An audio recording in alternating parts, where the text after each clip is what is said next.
Section 1. Ancient Law, Modern Controversy. An Introduction to Deuteronomy 22, 13-21. Deuteronomy 22, 13-21 stands as a stark reminder of the gulf separating ancient Israelite law from modern sensibilities. This passage outlines a legal scenario where a husband accuses his wife of premarital unchastity. If proven false, the accusation carries severe consequences for the accuser. However, if the bride is found not to be a virgin, the punishment is death by stoning. This ancient law, with its emphasis on female virginity and draconian punishments, raises numerous ethical and theological questions for contemporary readers. Understanding this passage requires delving into the socio-cultural context of ancient Israel. In this patriarchal society, a woman's virginity held immense social and economic value, directly impacting her family's honor and her own marriageability. This emphasis on female purity, while seemingly archaic today, was deeply intertwined with societal norms and beliefs about family lineage, inheritance, and social order. The severity of the punishment, stoning, underscores the gravity with which ancient Israelites viewed sexual transgressions, particularly those involving women. This form of capital punishment, while abhorrent by today's standards, served as a brutal deterrent and a public affirmation of the prevailing social order. Deuteronomy 22, 13-21, therefore, offers a valuable, if unsettling, window into the legal and social realities of ancient Israel, prompting reflection on the evolution of moral codes and the ongoing dialogue between ancient texts and modern values. Section 2. Virginity as Virtue. Social currency in ancient Israel. In the ancient world, a woman's virginity was not merely a biological state, but a prized commodity, deeply intertwined with social standing, family honor, and economic security. Deuteronomy 22, 13-21 starkly illustrates this societal emphasis on premarital female purity. A bride's virginity served as tangible proof of her family's adherence to societal norms and their commitment to safeguarding their daughter's chastity. A daughter's virginity was a form of social currency, directly influencing her marriageability and the bride price her family could command. Marrying a virgin ensured a husband's lineage remained untainted, safeguarding inheritance rights and solidifying his family's social standing. Conversely, a non-virgin bride brought shame upon her family, diminishing their social reputation and potentially impacting their economic well-being. This emphasis on female virginity, while seemingly oppressive by modern standards, must be understood within its historical context. In a world without paternity tests, virginity offered a semblance of certainty regarding lineage and inheritance, crucial elements in a society built on patriarchal structures and agricultural economies. Deuteronomy 22, 13-21 therefore reflects the societal anxieties and power dynamics inherent in a culture where a woman's worth was often intertwined with her sexual status. Section 3. Stoning for sexual transgression, enforcing purity and patriarchy. Deuteronomy 22, 13-21 prescribes a harsh punishment for a bride found not to be a virgin, death by stoning. This brutal form of capital punishment, while abhorrent to modern sensibilities, was not uncommon in the ancient world. It served as a stark deterrent and a public spectacle, reinforcing the prevailing social order and its underlying power dynamics. Stoning in this context served a dual purpose. It punished the perceived transgression, reinforcing the importance of female purity and male control over female sexuality.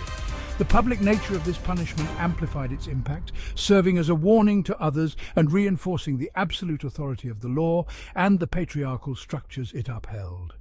However, it's crucial to note that Deuteronomy also mandates punishment for false accusations against a bride's virginity. This provision, while offering a degree of protection for women, simultaneously underscores the patriarchal framework within which such laws operated. A woman's sexual history was not hers to control, but rather subject to scrutiny and judgment within a system that prioritized male control and lineage purity. Section 4. Women as Property. The patriarchal underpinnings of Deuteronomy 22, 13-21. Deuteronomy 22, 13-21, when viewed through a modern lens, reveals deeply troubling implications regarding the status of women in ancient Israelite society. The passage, with its focus on female virginity and male control over accusations and outcomes, casts women as objects of male possession rather than autonomous individuals. A woman's body, particularly her virginity, is presented as a commodity to be guarded, inspected, and ultimately controlled by men. Her worth is intricately tied to her sexual status, with dire consequences for failing to conform to societal expectations. This commodification of women underscores the patriarchal power structures that permeated ancient Israelite society, where women often lacked legal and social agency, particularly in matters of sexuality and marriage. While Deuteronomy includes provisions for punishing false accusations against women, these measures do little to mitigate the underlying power imbalance. The very act of accusation, regardless of its veracity, places a woman in a vulnerable position, subject to public scrutiny and judgment within a system inherently biased against her. Deuteronomy 22:13-21, therefore, serves as a stark reminder of the historical realities of patriarchy and its enduring legacy in shaping legal codes and societal norms. Section 5, Clashing Values, Reconciling Ancient Laws with Modern Ethics. Deuteronomy 22:13-21 presents a profound ethical challenge for modern readers.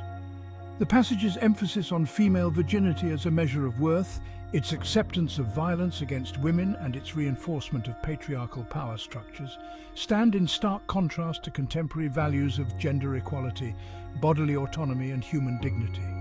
Reconciling these ancient laws with modern ethics requires a nuanced approach that acknowledges the historical context, while firmly rejecting the inherent injustices embedded within such texts. It's crucial to recognize that moral codes evolve over time, and that what was considered acceptable in ancient societies may be deemed reprehensible today. Interpreting sacred texts demands a critical lens that acknowledges both the historical situatedness of such writings and the enduring values they seek to convey. While passages like Deuteronomy 22:13-21 may shock modern sensibilities, they offer valuable insights into the evolution of moral thought and the ongoing struggle to create a more just and equitable world. Section 6, Timeless Texts, Evolving Interpretations, Navigating Sacred Texts in the 21st Century. Deuteronomy 22:13-21 stands as a stark example of the hermeneutical challenges faced by modern readers engaging with ancient religious texts. The passage's dissonance with contemporary values necessitates a nuanced approach to interpretation, one that acknowledges the historical context while critically examining the ethical implications of such texts.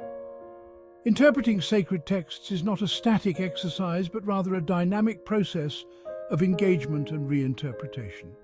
As societies evolve, so too must our understanding of these texts, seeking to extract timeless truths while acknowledging the cultural blind spots and ethical limitations inherent in writings from a vastly different era. The ongoing dialogue between faith communities and contemporary society plays a crucial role in this process of interpretation. It's through open and honest conversations about difficult passages like Deuteronomy 22:13-21 that we can move towards a more nuanced and inclusive understanding of our shared human story. Section 7, Towards Equality and Dignity, a modern response to Deuteronomy 22:13-21. Deuteronomy 22:13-21, while rooted in the social and legal realities of ancient Israel, holds profound lessons for modern society. The passage serves as a stark reminder of the dangers of patriarchy, the importance of challenging traditional interpretations, and the ongoing struggle to uphold human dignity and gender equality. Rather than shying away from such challenging texts, we must confront them head-on, using them as catalysts for critical reflection and as opportunities to reaffirm our commitment to a more just and equitable world. The lessons embedded within Deuteronomy 22:13-21, while uncomfortable, remind us of the progress made in the realm of human rights and the work that remains in dismantling harmful gender norms and promoting respect for all individuals.